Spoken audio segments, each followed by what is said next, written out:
सरकारी नौकरियां बांटकर नौजवानों को निहाल करने वाले नीतीश कुमार अब बिहार के गरीब परिवारों के दिन बदलने के लिए तैयार हैं।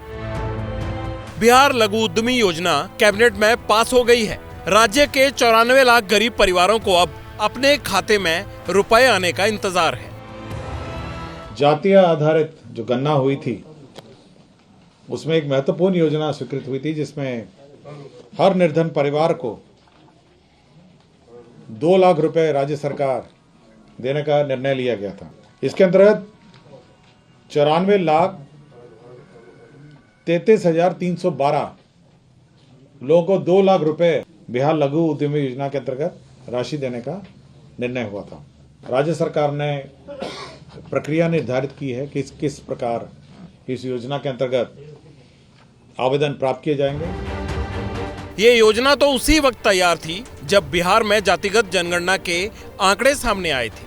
बिहार सरकार को जानकारी मिली, राज्य में 94,33,312 परिवार ऐसे हैं जिनकी मासिक आय 6,000 रुपए से कम है।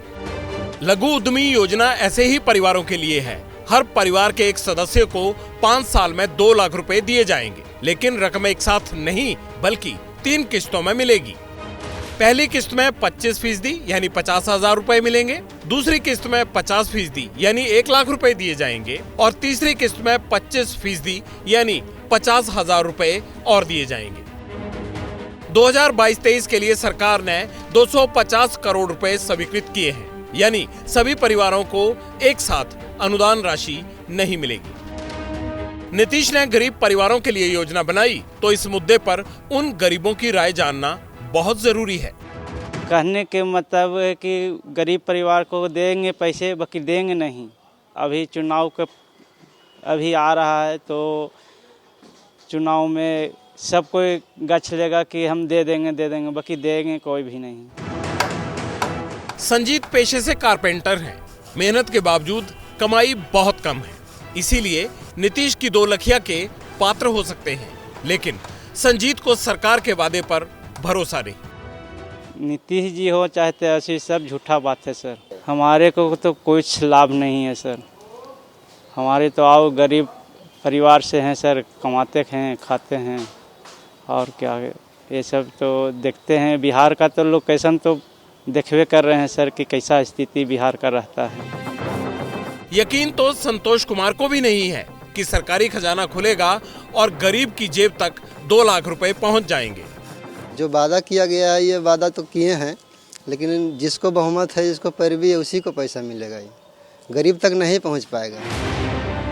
जयप्रकाश पटना की सड़क पर पान की छोटी सी दुकान चलाते हैं। जयप्रकाश का भी यही मानना है कि सरकार की 2 लाख वाली योजना गरीबों की जिंदगी के लिए गेम चेंजर नहीं बल्कि सिर्फ चुनावी चूर्ण है। चुनाव के समय वादा झूठा करते हैं, 2-2 लाख परिवार को कहाँ से देंगे। चुनाव में वोट लेने के लिए अगर कुछ वादा नहीं करेंगे तो जनता गुमराह कैसे होगा। जनता को गुमराह करने के लिए कुछ वादा करना पड़ेगा ना। सर्द मौसम में सिलाई मशीन में आंखें फोड़ रहे मोहम्मद कलीम तो साफ साफ कहते हैं, ना तो गरीब को पैसे मिलेंगे, ना ही गरीबी खत्म होने वाली।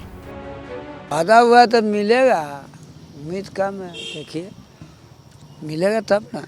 वोट लेने के लिए तो कम में होता है, वोट मिलेगा बाद फिर कहाँ गरीब आदमी गया कोई पता रहेगा तब ना, खोजेंगे तब ना।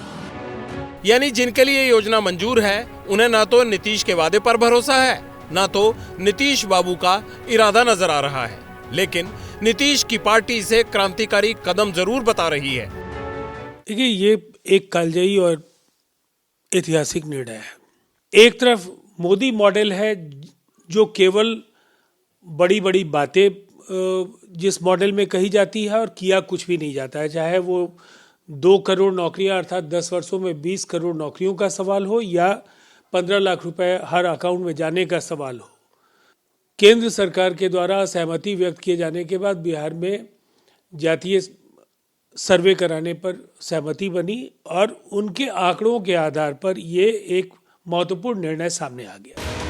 तथाकथित क्रांतिकारी योजना लाकर बिहार सरकार फुल कॉन्फिडेंस में है, लेकिन बीजेपी को इस योजना में गरीबों के लिए गारंटी नहीं दिखती।